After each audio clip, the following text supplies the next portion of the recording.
Local dance है অনুষ্ঠিত হবে। এখানে সেক্রেটারি সাহেব আছেন, ডাইরেক্টর আছেন এবং মাননীয় মুখ্যমন্ত্রীর সঙ্গেও আমরা কথা বলেছি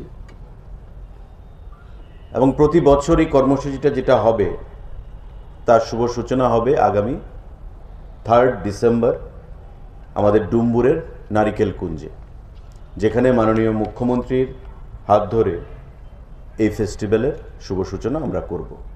এখানে আমার মিডিয়া ব্রিফিংয়ের পর আমি সমস্ত সাংবাদিক বন্ধুদের আহ্বান জানাবো, অনুরোধ করব আপনারা যার যার চেয়ারে বসবেন। একটা প্রেজেন্টেশন রয়েছে, ছোট্ট 5 মিনিটের একটা প্রেজেন্টেশন। আমাদের 3 তারিখ শুরু হবে, 9 তারিখ আমাদের 11, 12 এবং 14 তারিখে আস্তাবল মাঠে আমাদের বড় কর্মসূচি হবে। সেখানে উপস্থিত থাকবেন আমাদের ভারতবর্ষের কিংবদন্তি সঙ্গীত শিল্পী এবং যিনি ইতিমধ্যে সারা পৃথিবীতে, সারা দেশে নাম কুড়িয়েছেন, আমাদের বাঙালিরও গর্ব, শ্রীমতী শ্রেয়া ঘোষাল মহোদয়।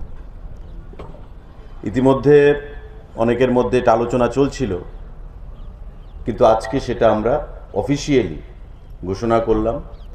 ডাইরেক্টরের তরফ থেকে এবং দপ্তরের তরফ থেকে শ্রেয়া ঘোষালের অফিসের সঙ্গে যোগাযোগ রাখা হয়েছে এবং আগামী কাল বা আগামী সোমবারের মধ্যে আমরা তার যে অফিসিয়াল ভিডিও সেটা প্রদান করতে পারবো বলে আমরা আশা করি।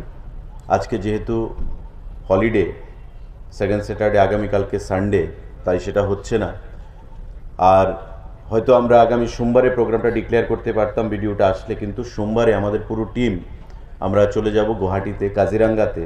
সেখানে আমাদের ইন্টারন্যাশনাল ট্যুরিজম মার্ট রয়েছে, 3 দিন আমাদের সেখানে থাকতে হবে। তাই প্রোগ্রামটা আজকে আমরা হলিডেতেই ডিক্লেয়ার করতে বাধ্য হচ্ছি।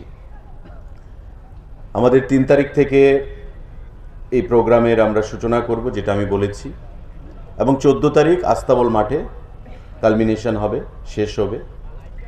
এবং এই যে 4 দিন 5 দিন ব্যাপী যে কর্মসূচি, তাতে আমরা চাইব ত্রিপুরা রাজ্যের যে ট্র্যাডিশন, আমাদের 19 যে সাব ট্রাইব রয়েছে তাদের কালচার, তাদের ড্রেস, ফুড, আমাদের বিভিন্ন সঙ্গীত, সমস্ত দিক থেকে সেটাকে প্রমোশন করা এবং ফেস্টিভ্যালের মতো একটা উৎসবের মেজাজে আমরা রয়েছি। আপনারা জানেন যে দুর্গা উৎসব, লক্ষ্মী পূজা, কালী পূজা, সমস্ত উৎসবের মরশুম চলছে এবং এই হচ্ছে সিজন যখন রাজ্যের বাইরে থেকে মানুষ রাজ্যের ভেতরে আসবে বা রাজ্যের ভেতর থেকে মানুষ রাজ্যের বাইরে যাবে।